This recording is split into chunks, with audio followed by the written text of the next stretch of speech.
When it comes to your taxes and retirement, many savers wonder if it matters if Republican or Democrat wins the next election. In my opinion, it doesn't.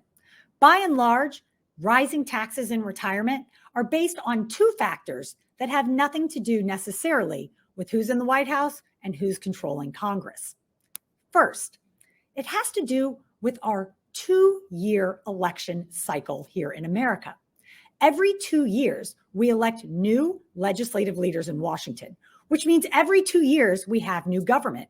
Because retirement is a long-term planning need, and we have to plan for many years and hopefully many decades in advance, having to constantly worry about adjusting our approach from what comes out of Washington every 2 years, those election cycles change, can increase the risk in our retirement approach.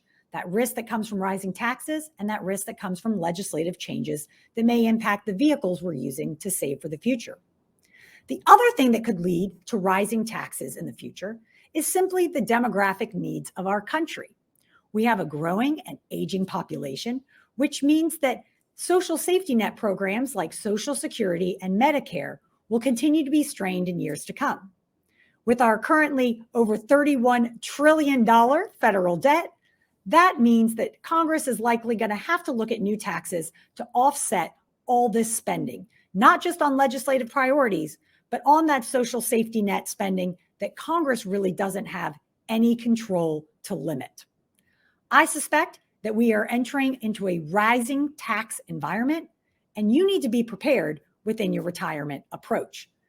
Talk to your financial professional about your retirement approach and whether or not it's protected from tax risk, which is the level of taxation you may experience in retirement, and also legislative risk, which is the what, when, and how much of your retirement assets may be taxed by Washington in retirement.